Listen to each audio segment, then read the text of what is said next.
nirasya sarva sandeham ekikritya sudarshanam prakashita rahasyam tam bhajami gurumishwaram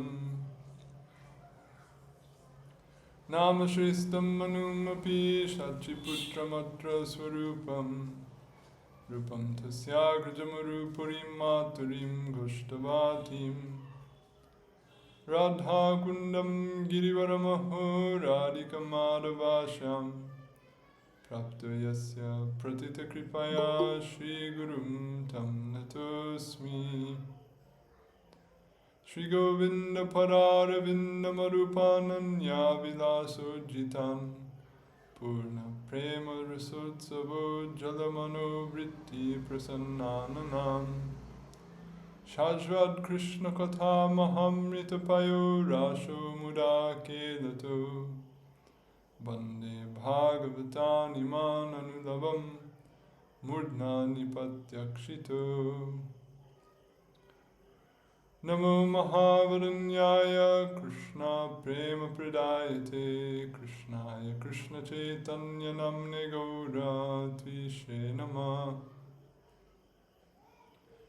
Jayatam Surato Pangor Mama Mandamate Gati Matsarvasva Parambhojo Radha Madana Mohana Kudadi Devatamar Madana Mohan Jar Seva Raghunatha Rup Sanatan Jaya Rupa Sanatana Bhatta Raghunath Shri Jiva Gopala Bhatta Dasa Raghunath Echai Goshai Kori Charana Vandan Jahoi Devignanasha Bhishta Puran Adadanastrinam dantoir yacheham puna puna Srimad Rupa Parambhojo Dhulisyam Janma Janmani. So by the grace of Shri Kali Yuga Pavana, the Swabhajana Vibhajana, Prayojan Avatar, Prema Purushottam, Karuna Mahasagar, Shri Nam Amrita Svadan Kari Swabhavamrita Svadan Kari Samadhuryamrita Svadan Kari Shri Gauranga Mahaprabhu and his beloved Parshad, the crest jewel of Gaudiya Vaishnava Charjas, he by whom his heart's desire was fulfilled in this world, Sri Rupa Gosvami Pad.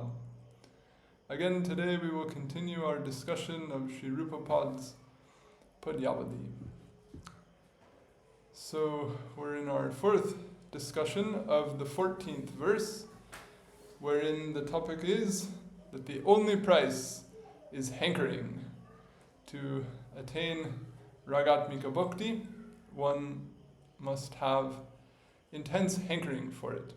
So in our last class we discussed 6 characteristics or lakshanas by which it can be understood the degree to which such hankering or such intense desire or ruchi, as Jiva Gosvami calls it, is present within the heart, or to what, in other words, to what extent it is absent. And as we left off with, Chakravarti Pad says this also varies in accord with the degree of purification of the psyche, or chitta shuddhi. So it may be that one has very little or none of this desire as such. One may have been blessed with association of sadhus, may have had the fortune to hear Shastra, may have found description of Swayam Bhagavan Shri Krishna, of his Leela and Braja, of the Bhava and the other varieties of characteristics of his Parikaras and Braja to be excellent, or to be worthy of being aspired for as one's spiritual ideal. And yet, with all of that, not have this powerful form of desire whereby the mind becomes naturally absorbed in that object, whereby one becomes disinterested or loses interest in all other things, whereby one has an indomitable sense of eagerness, and so forth, as these other 6 characteristics that we mentioned last time. So Jiva Gosvami speaks about this category of persons who wish to, or have, you could say, some desire or interest or conviction in trying to follow this path of Raganuga-bhakti to achieve a form of Ragatmika-bhakti, but who don't have this taste for it, or who don't have this intense desire for it, or much of such. So what are persons in this category, or in this stage, meant to do? So we left off last time with this instruction of Jiva Gosvami, which interestingly is not found in the Bhakti Rasamrita Sindhu or the commentaries on it. It's only found in the Bhakti Sandarbha, so it's sometimes not as well known, but important also and relevant very much for the aspiring section, as to how Raganuga-bhakti can be practiced in its beginning stages, or in the process where the sadhaka doesn't have a great strong degree of eligibility for it. So I'll read this passage again, and then we'll look at how Jiva Goswami further explains it and how he gives an example of practicing it.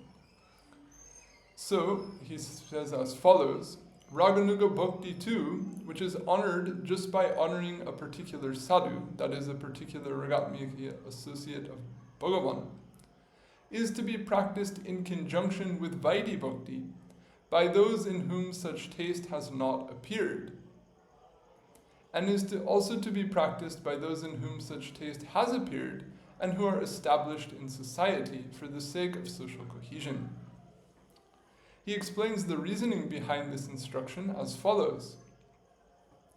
An injunction has for its object one who has no propensity of one's own to engage in a particular action, and a procedure governing how an action is to be executed also has that same object, that is for the same type of person. Even though attainment or siddhi of the result of practicing bhakti can occur as a result of practicing bhakti somehow or other, that is, by any means of practicing it, be it uninformed, unintentional, or otherwise, as per the principles stated in Srimad Bhagavatam 11.235, even if one runs with one's eyes closed, one will not trip or fall here. That is, one will not fail to attain the result of the practice even if one has no knowledge of it. The protocol form of bhakti, that is, the systematic form of bhakti based on injunctions and prohibitions, enjoining and governing the practice of bhakti that is given in the Shastra, is created specifically for one who is subject to various distractions and does not understand the conduct of Ragatmika bhakti because of an absence of taste for it, for the sake of supporting such a person's proper entrance into the path that leads to the attainment of that bhakti and gradual absorption of the mind. So we heard in the Bhakti Sandarbha of many cases describing how bhakti has what's called vastu shakti, or it has some inherent potency in it that can exert its influence over one who it comes in touch with, regardless of the mentality or of the characteristics of that object that it's coming in connection with. Just as fire can burn you whether you think it will or not, or whether you would like it to or not, that object has a certain energy, a certain capacity, which is going to produce its effect, regardless of the state of mind of the person that it's affecting. So similarly, bhakti can have a beneficial effect over persons, even if they do it unintentionally, or even if they do it without proper knowledge of how it's meant to be done.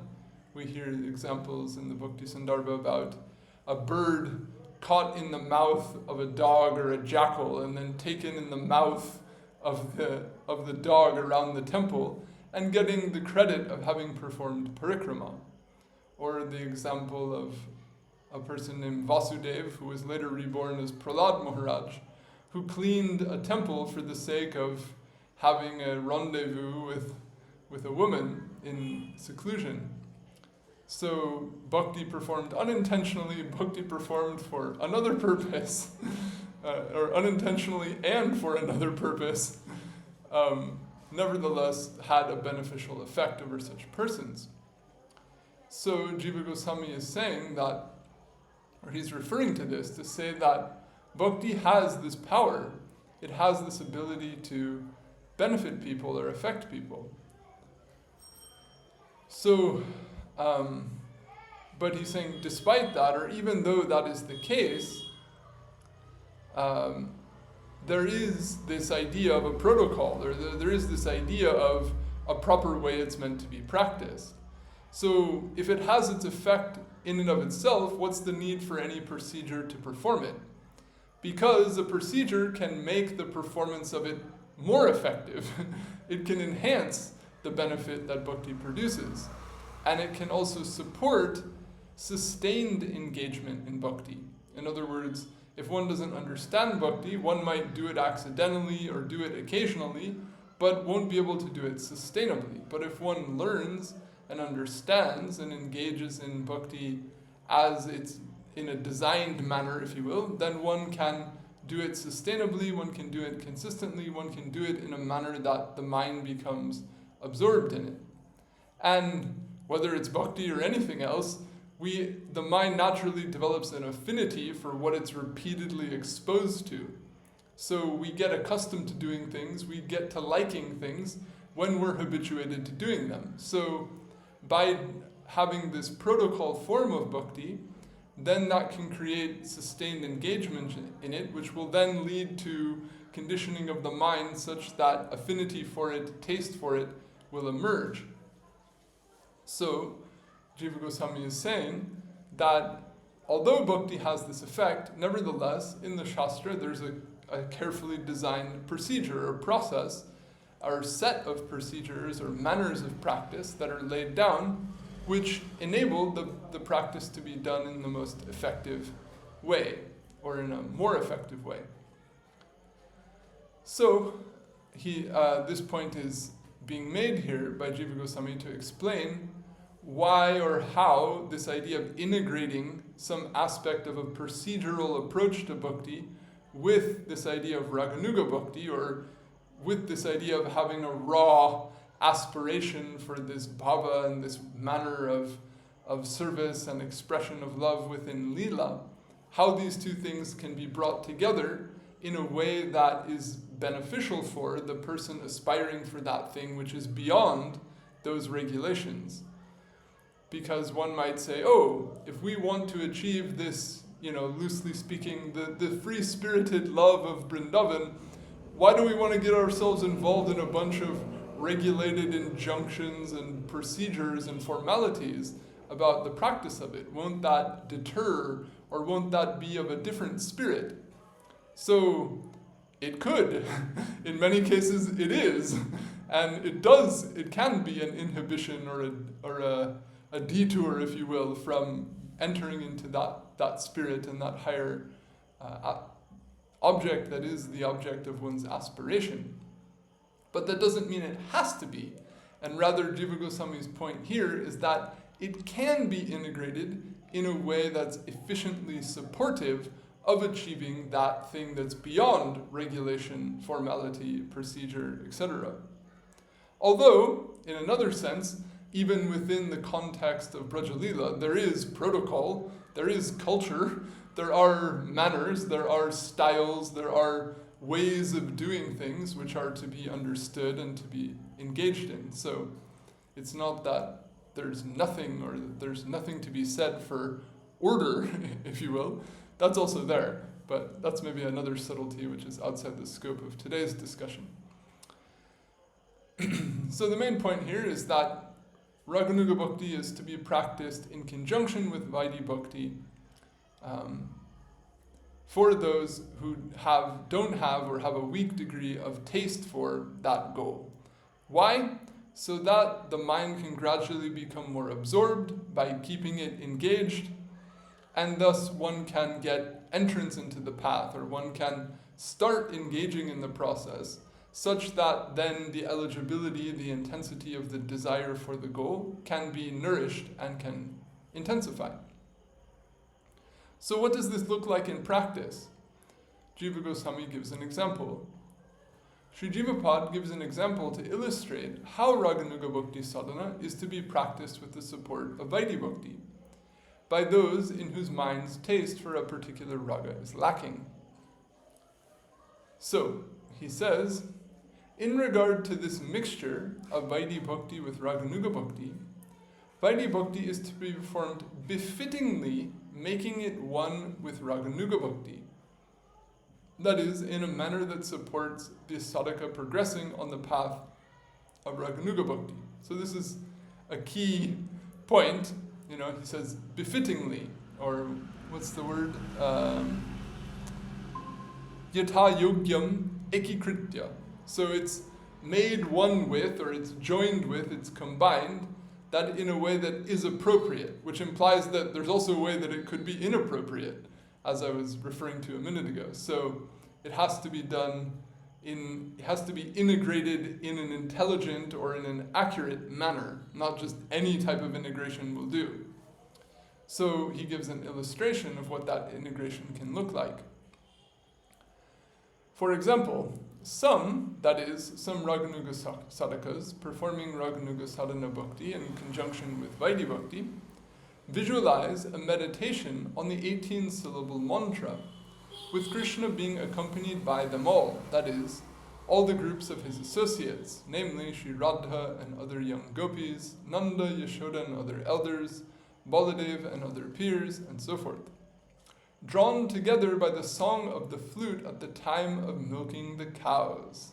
That is, in the late afternoon, when Krishna plays his flute as he returns from the village pastures into the village with the cows so they can be milked before the end of the day. So we were just hearing about this earlier this afternoon in Baba's class. He was speaking just on that very lila. There's two verses in the Bhagavatam that early in the 10th canto that describe this. Go Rajas Churita Kuntala Badhabarha Banya Prasuna Ruchi Rekshana Charuhasam. Don't get me started, or too much of the class will go on those verses. So, in gist, these verses describe Krishna coming into the village, playing his flute with the cows in the afternoon, all the gopis assembled eagerly, watching him arrive and casting glances at him and so on. And it's also described elsewhere that the elders were present there. There's a nice description of it in the Govinda Lilamrita of him coming and first being embraced by Nanda Maharaj and then by his mother and then being brought by other assistants into the house. And so what's unique about this, and this is something we talked about in an earlier class actually on the Padyavali, is that this is one of the rare moments in the day when all categories of the residents of Braja are together in one place with Krishna. So that's why this instance has been classically from an earlier era of methodology, such as the Kṛṣṇa-bhakti-rasa-bhāvitā and other procedural texts that precede the Hari Bhakti Vilas. We find this type of meditation where there was this idea of worshipping all the different categories of associates, and it ties somewhat into the formal Vaidhi meditation from Kṛṣṇa-bhakti-rasa-bhāvitā that's given in the Hari Bhakti Vilas itself. So this is found in, as I mentioned earlier, Vaishnava procedural texts, and is a form and is done in conjunction with meditation on the Gopal mantra. So this is a Vaidhi Bhakti process. And now he explains the integration element, or how then is an element of Raganuga-bhakti specifically integrated with this mantra meditation done in the process of Vaidhi Bhakti. So he says, and accordingly in one, meaning in the midst of this meditation, which is a Vaidhi Bhakti meditation, visualize this integrated specific meditation as well. Quote, I am performing such worship, upasana, worship in the form of the aforementioned meditation as enjoined in Vaidhi Bhakti, taught to me, I who am a direct,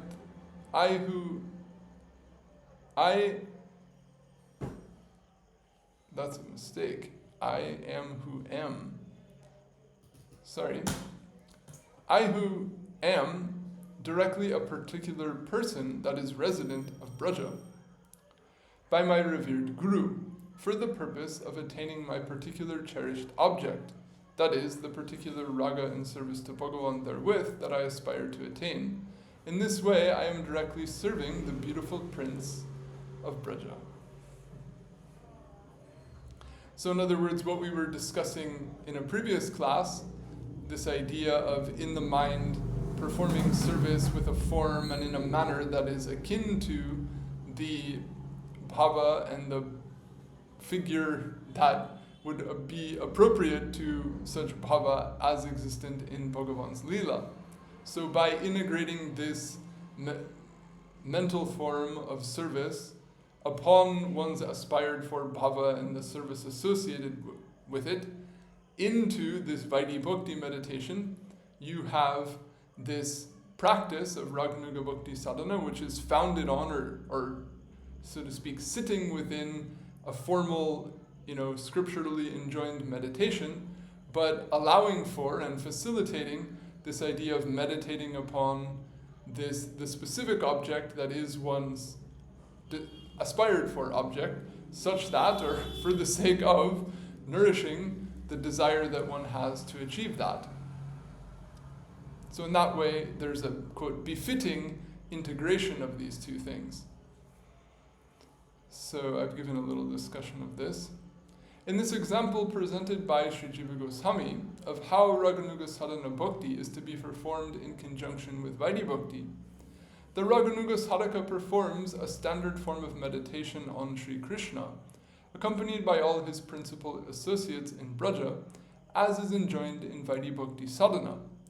Yet, the sadhaka does not only meditate on this scene in one's purview, as is done in Vaidhi Bhakti Sadhana, but rather also meditates that one is present in this scene in Braja, as a resident of Braja, and is personally engaging in service to Sri Krishna, therein, the midst of the associates of Sri Krishna, whose bhava is the object of one's desire.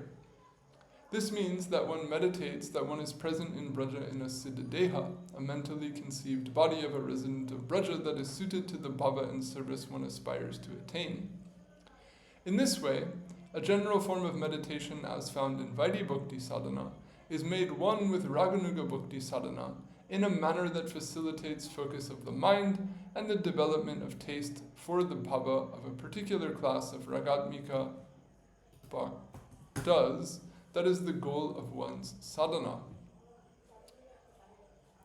So there we have an example of this concept of integration as applicable to those who are lacking in that eligibility, that taste for the process, as to how they can take up some elementary form of the practice such that that spirit of it, or the desire that drives it, can be given support or nourishment to grow. So now we're going to go further, more specifically, into that topic of how exactly this eligibility, or this taste, this hankering, this intense desire grows. What is it that actually feeds it or nourishes it? So we'll have some extended discussion of that topic now. It should be carefully understood, however, that this example given by Sri Jivapad does not represent the principal aspect of Raganuga Sadhana Bhakti, but rather one of its supporting aspects. So that might sound a little strong, and in some wings of today's Gaudiya Vaishnava tradition, there's such an emphasis on this idea of doing lila visualization based on the idea of having a siddha-deha, that this sort of eclipses everything else, and people think unless and until you do that, you're not following the path of Raganuga Bhakti, or meditating like this is the essence of what Raganuga Bhakti is. So that's also a precarious, superficial understanding.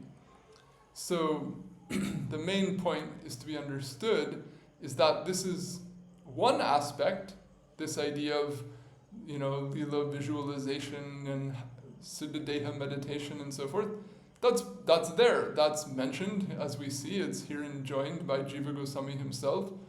But to say that that is all in all, or that is primary, that although it did say, as we read, that there's a, quote, prominence of the mind in this process, still, even that doesn't necessarily imply that this is the principal aspect of the whole process. Rather, that all that means is that in the practical application of it, there may be a greater degree of that service performed within the mind than there may be found in contrast with Vaidhi Bhakti processes. But as we'll see now, the central most element is something more to the core, if you will. So let's dive into that, because this is a very important point and a very important balance that is to be understood in order for the process to work as it's designed to do. So, the principal aspect of the sadhana is that which is most effective in nourishing intense desire, that is, hankering or taste, for the particular type of bhava of a particular class of ragatmika bhaktas. And as per Sri Rupapad's explanation in Bhakti Rasamrita Sindhu, it is principally by hearing shastra, such as Srimad Bhagavatam, shastras, that describe the sweetness of the bhava and other qualities of those ragatmika bhaktas. By seeing the sweetness of their leelas in the deity forms of Sri Bhagavan and his associates, and thus thereby having an experience of that bhava to some extent, that intense desire or taste for that bhava develops. So this comes from the Durga Sangamani-tika on a couple of passages in the Bhakti Rasamrita Sindhu. Chakravarti Pad follows the same line of thought in his commentaries on those same passages. So this point is a very important comment. If we look in the footnote, you can see it refers to Sri Bhagavad Adishu Siddha Nirdesha Shastreshu. So this term Siddha Nirdesh is important to understand. Classically, there are two categories of Shastra, Sadhya Nirdesh Shastra and Siddha Nirdesh Shastra. As I mentioned in a previous class, Shastra classically is conceived of as a tool for governance or a means of governing or giving guidance. So then, how is that done? That's done through nirdesh, or it's done through directives or injunctions. So injunctions are of two types. No, they're not, and this comes from Mimamsa, sadhya and siddha, or injunctions that describe what is to be done, and injunctions to describe that having been done. So, a simple way to apply this in modern society is the difference between telling someone, go buy, such and such brand of milk, and showing an image of a person buying that milk or drinking that milk. Two ways of trying to convince the person to do the same action. One is, buy it now, it's half off for, till Friday, some command mixed with some carrot. And the other way is to show a celebrity with a milk mustache looking happy and talking to a friend. Whereby you don't even have to tell the person to buy the milk, you just create some image that evokes a desire such that I want the experience that's depicted here, so therefore I myself can infer that if I buy this product, I will get to that experience. So the person desires the object just by seeing it in this accomplished or established or siddha state. So that is called Siddha Nirdesh Shastra. So Jiva Goswami is saying that to hear Siddha Nirdesh Shastras, such as Bhagavatam, which means the Bhagavatam and other texts that show what is this bhava, show its madhurya, show its other characteristics. So only to hear instructions or analytical analysis of it is not the primary thing that will nourish desire for it, but to show it in action, to show it its expression, to show its sweetness. In other words, to allow people to have some, quote, experience of that. So that's said here, right, even in the words of Jiva Gosvami, he says, Yat kinchit anubhute sati. Yat kinchit anubhuta means experienced somewhat. So this is an interesting idea, that although divinity, or this lila is conceived to be divine, otherworldly, imperceptible, beyond everything of the world, at the same time, by hearing of it, that is one type or one degree of experience of it. It's not sakshatkar, it's not direct anubhav or direct experience of participating in it firsthand, but it is something. It's more than nothing. It's an acquaintance. It's some degree of experience of what it is. Just as we might, talk to a friend, and that friend might tell us about their friend. And by hearing about that friend of theirs, we get some experience of the friend. We hear something they said, something they did, something about their character. And then later we might meet that friend of a friend, and then directly experience that character or that manner of speaking or whatever we heard. And we've had this experience where these things are well compatible, or when we meet someone who, oh, you're just like my friend described, or, oh, we can immediately identify a parallel, or we go from, having had an experience of the person to a deeper experience, which is directly compatible or similar to the mild or light experience that we had through hearing. So similarly, we might be in a stage where we're hearing about that lila, we're not participating in it, we don't have direct experience of it, but nevertheless, hearing of it gives us some acquaintance, it gives us some impression, and then ultimately that mild impression can lead one to having a complete direct experience of it. How so? Because it can evoke desire for a deeper degree of experience of that thing. So what's very interesting here is that this whole entire process is, we can see, and this is something I mentioned in a previous class, it's all built upon getting the mind to be fixated upon this object and using the way that the mind works on its own in our favor, or in the interest of achieving this object. Because the mind will gravitate towards, it will fixate upon whatever its past experiences it has. So unless we give it some new experience to become conditioned by, to have some skars related to then acquire inclinations for, it's just going to perpetually keep retracting into whatever it's already conditioned to.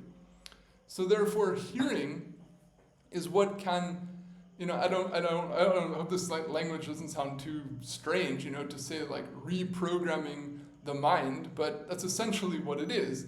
By giving it a set of experiences that impress within it a set of samskaras that lead to a particular focused inclination or vasana for this object, then that's how the mind can become automatically gravitated towards that thing.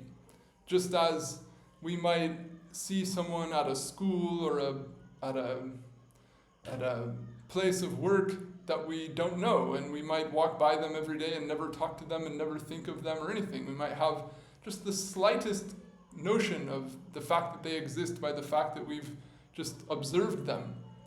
And the mind doesn't have any tendency to think about them because we have so little contact, little degree of impression.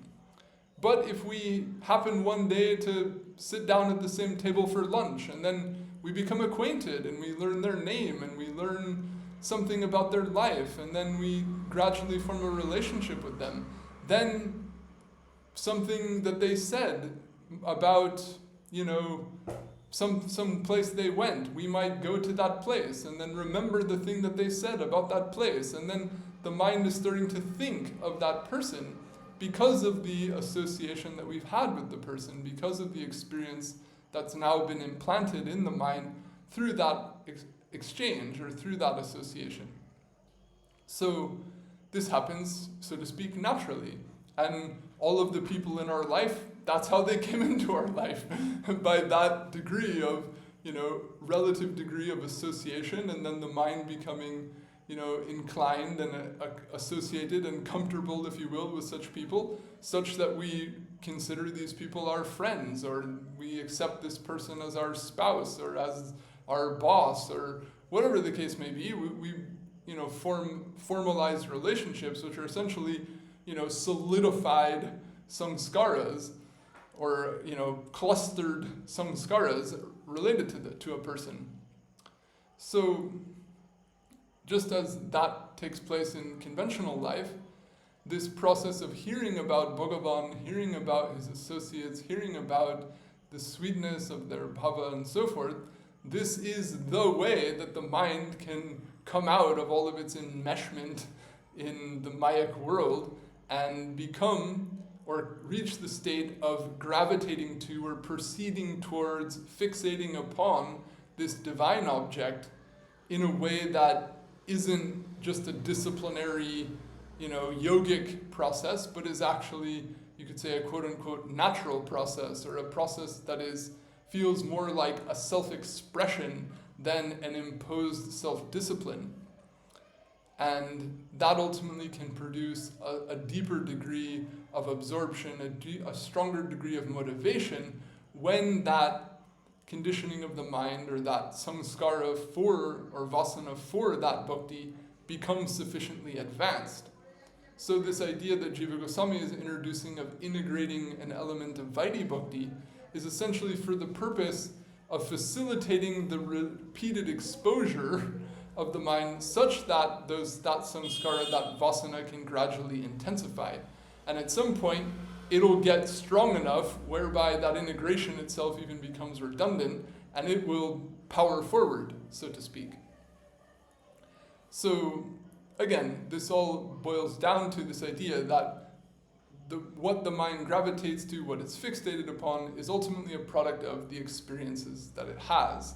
So therefore, there's this idea of what they call tat-kratu nyai, or the principle of intention, that whatever you absorb the mind in, that's what you become. Yat chittam tanmayo vasham etad guyat sanatanam. That the eternal secret of the way the world works is that you inevitably become whatever the mind is focused upon.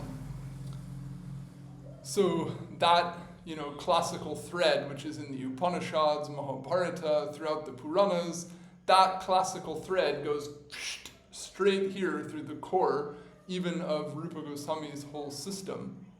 So it's, you could say, spot on with, the entirety of the classical Indic knowledge domain. Okay, so that statement is just very important, so I wanted to elaborate on it. So the point about Siddha Nirdesh Shastra, and the point about hearing it, and then about that being described as an experience of it. So, and this being, in Rupa Goswami's own language, the principal means by which this desire or taste develops.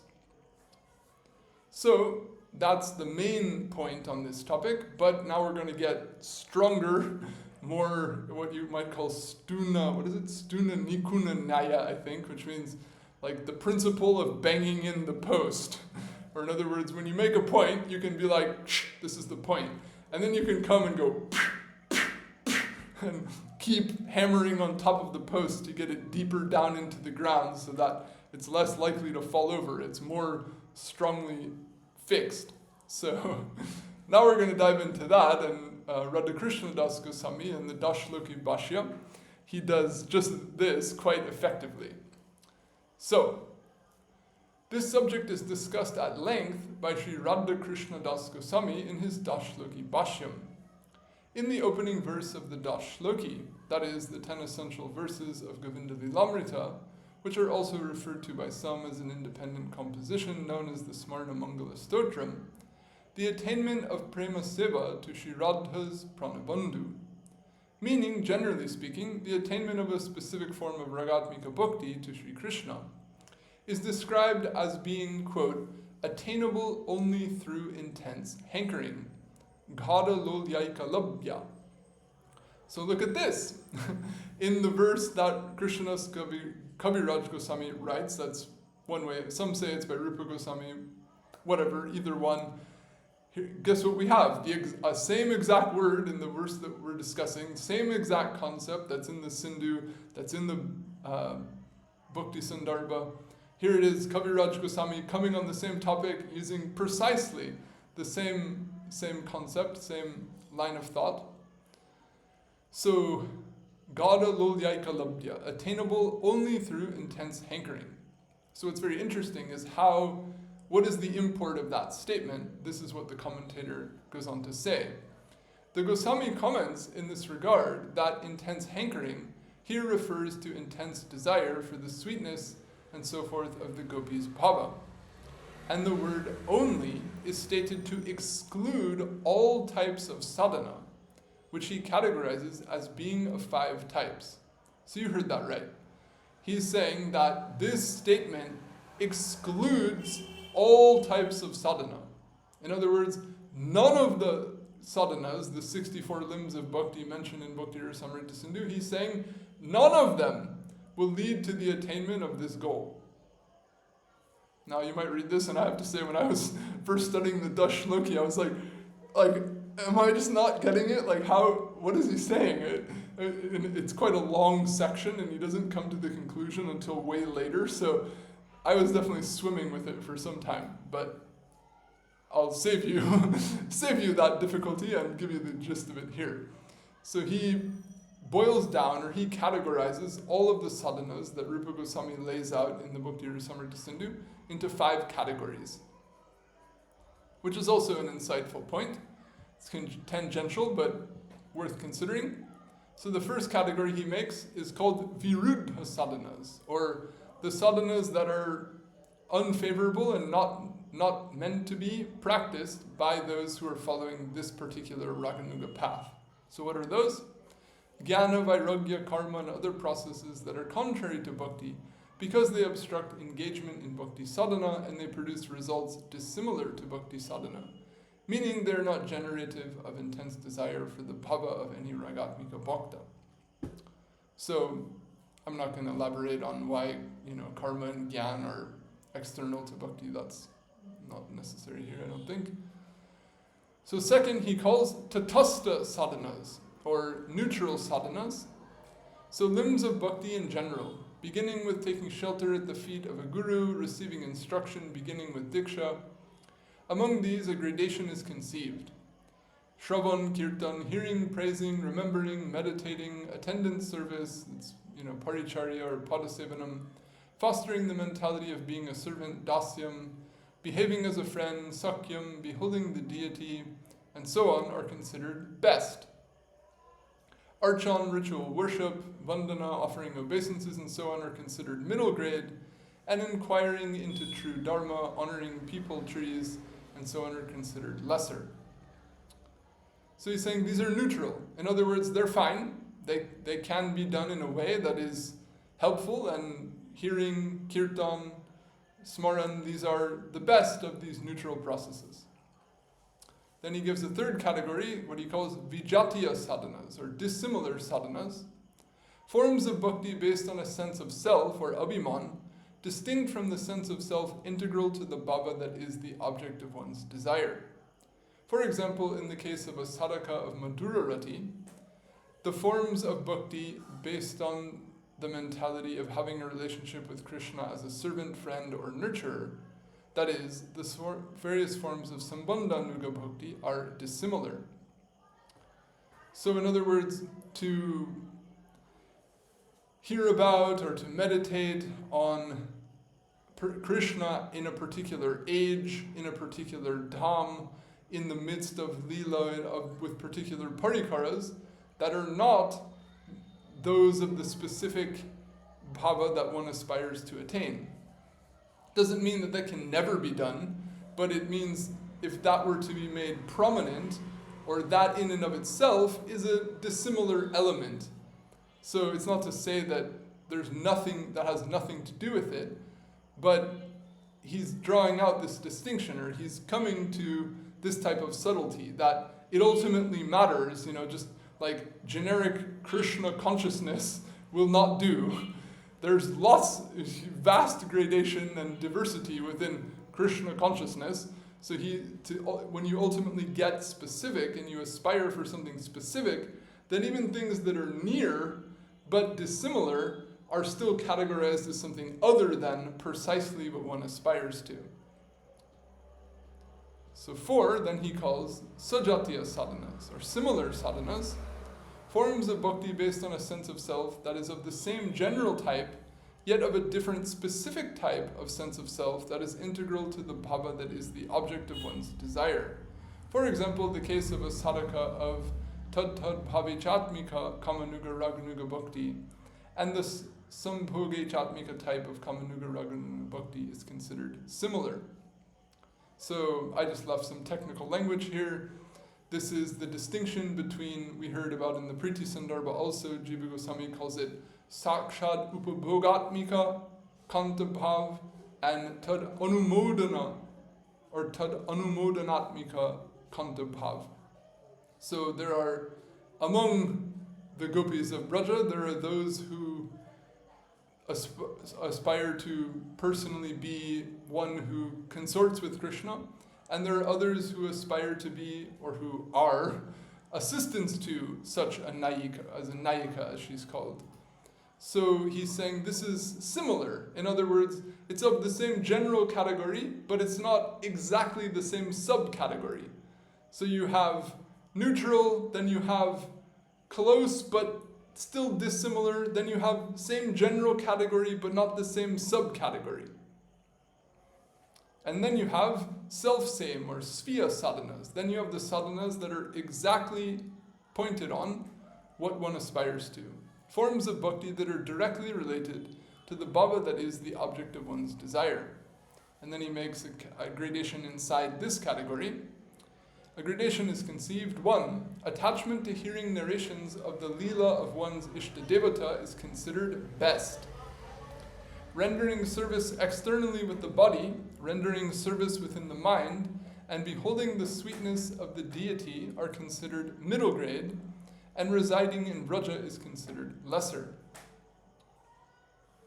So what we can note here is that going from 1 to 5, each one is ranked to be of more importance.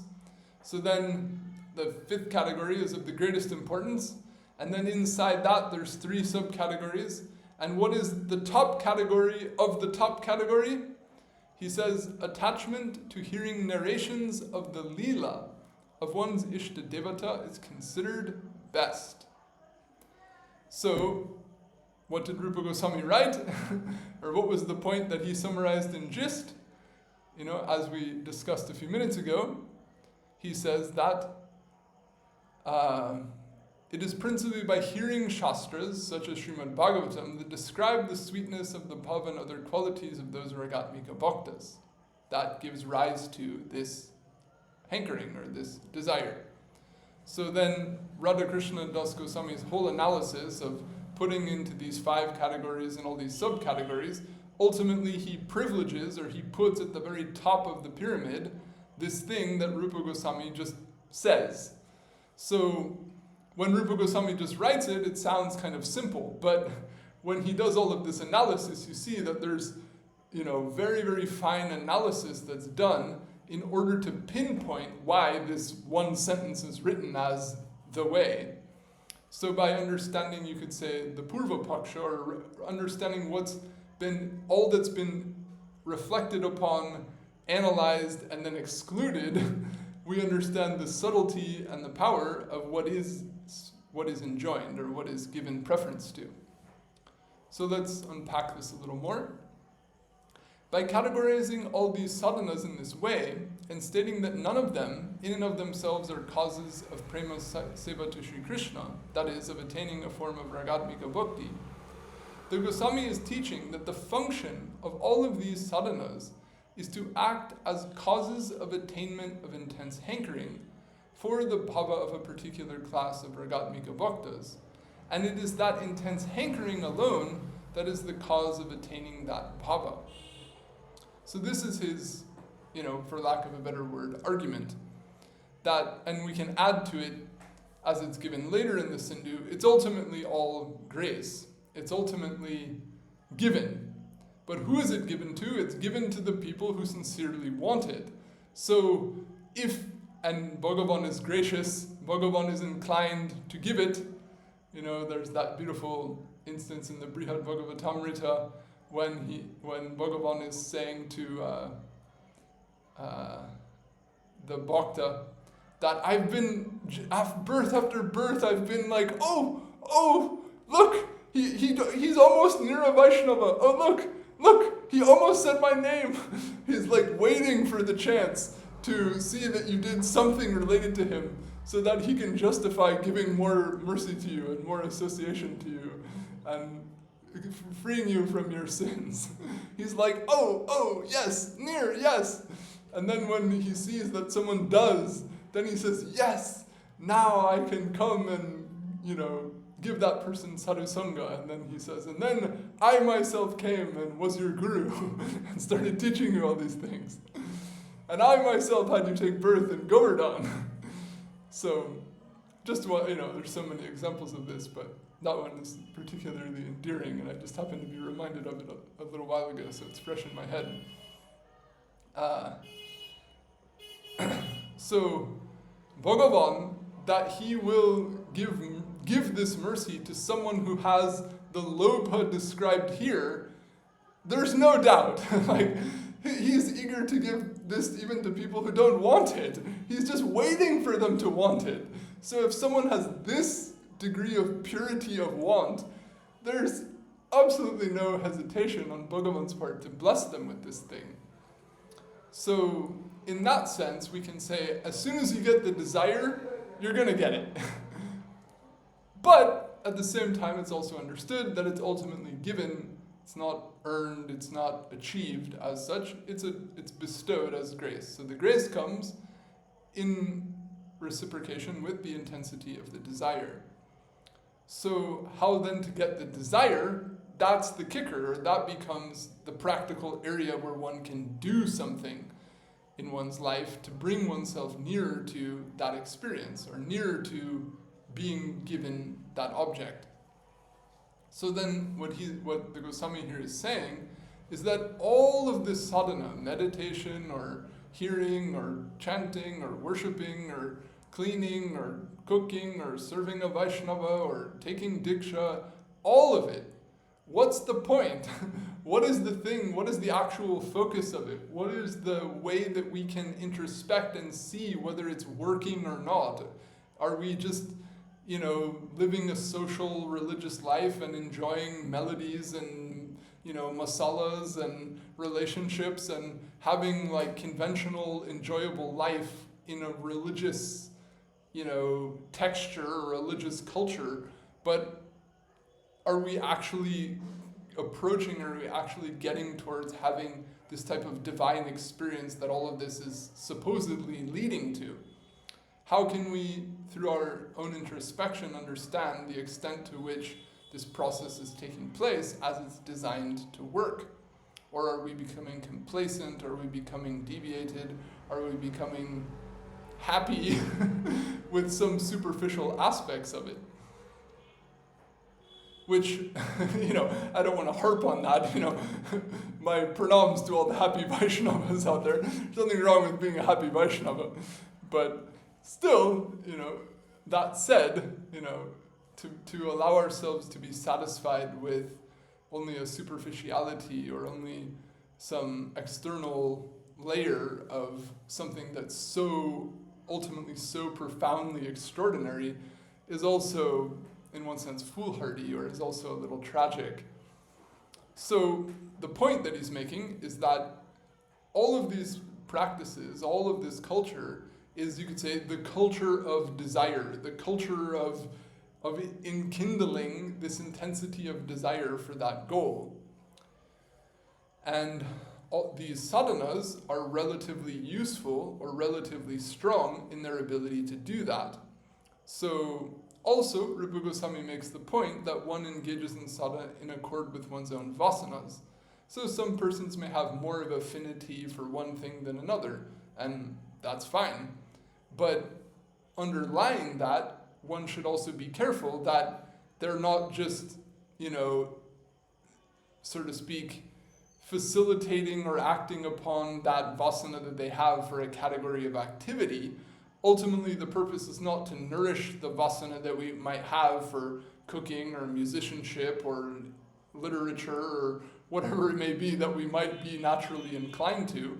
But the whole purpose of the thing is to nourish the bhakti vasana specifically, that raw desire to serve Bhagavan, to please Bhagavan, and to do so in the manner of those parikaras, in the manner of that bhava that is most pleasing to him, as is found in Sri Brajadam. So this is why he quote, excludes all of these sadhanas from being that which causes the attainment of prema seva, or causes the attainment of the goal. Rather, their purpose is to cause or to bring about, to enkindle this intense hankering, what he calls gada lolya, and then it's in response to that gada lolya, or intense hankering, that the attainment ultimately takes place. So what this ultimately then implies is that this is a very deep, this is a very serious process, as we looked at what are the characteristics of this lobha, complete disinterest in everything else, indomitable conviction and perseverance of this goal, irrespective of whatever degree of success one has. The mind becoming fixated on this and nothing else, becoming completely socially uninhibited. These are all ultimately very serious, strong states of mind, so to speak, and that all of this sadhana is for what? It's to put someone at that level. So that this is some, conventional process that one can do and lead a conventional life.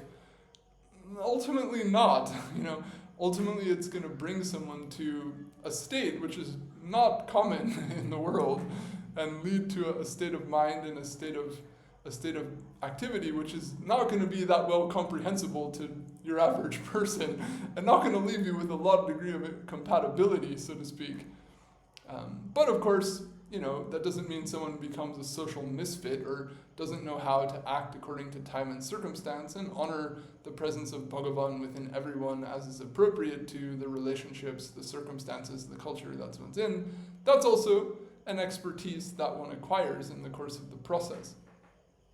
But here, we're to emphasize the spirit of this intensity of desire, then we have to also recognize or have the ability to introspect and think about the seriousness of the thing that we're aspiring to. So that said, we're just about out of time. Well, I'll just finish this paragraph just so we have a coherent thought. The criterion by which the Goswami categorizes all these bhakti sadhanas into the aforementioned categories and the gradations he establishes within these categories, moreover, is the degree to which a given sadhana is causative of intense desire. For example, the best type of neutral sadhanas are those that are causative of intense desire the most quickly. The middle grade of neutral sadhanas are slower than this, and the lower grade slower still.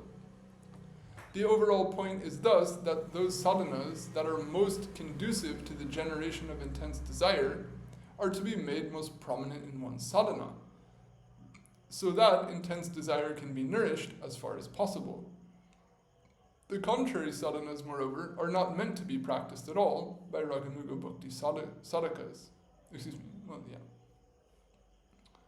Okay, so I think I'll leave it at that, because then he comes to another interesting point which underscores some of Rupa Goswami's further discussion of this in the Sindhu, so we can get to that point next time. And maybe we'll be able to finish the commentary next time. And as I said, this is probably the longest commentary of anything on any verse that will be in this book, so we won't usually go into this much detail, but this topic is very important, and as you can see, it ultimately stresses the importance of hearing these narrations, this Siddha Shastra, and this Padyavali is what? The majority of this Padyavali is precisely that. So by going through this whole commentary, that will give us also some fresh sense of appreciation for the power, the significance, and the centrality of doing the very thing that we're now sitting to do, which is to hear and to absorb ourselves in these beautiful depictions of the nishta, the humility, the aspiration, the bhava of these bhaktas of Bhagavan, and specifically of the parikaras of Braja. So I'll leave it at that for today. If anyone has any comment or question, critique of any kind, they're welcome to share at this time.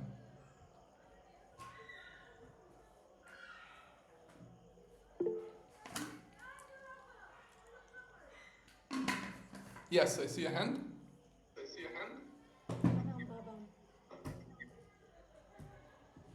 Thank you very much for the class. I have a little question. It's about one of the neutral sadhanas which we listed, in particular honoring people trees. I have never heard about this sadhana before, and I'm just curious, like what it is, like entails, what kind of sadhana it is, and why people trees are being honored. Could you please elaborate a little bit? Because I have never heard about this type of like sadhana before. People trees are classically. Can you off your mic while I talk? Otherwise, I get an echo. People trees are considered to be a place where Bhagavan is present, similar to the way Tulsi is perceived to inherently be a manifestation of bhakti. People trees have this association with Bhagavan Narayan. So, and culturally speaking, they're grand and have this sort of majesty to them. So you'll find here in India that they're typically always regarded with respect, and they're also an ideal place to sit together and have some Bhagavat Katha. So that's enjoined in the scriptures to show respect to them. Other trees as well, Amlaki trees, and other trees that have some special relationship with Vishnu as per Puranic description. This is the idea.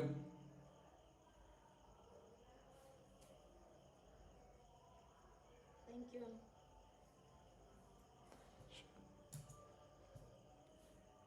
All right, well, let's conclude there for today. And in our next discussion, hopefully we'll finish this commentary on the 14th verse, emphasizing that the only price to be paid to achieve this goal is to have this hankering. And how to get that hankering, now we're discussing that.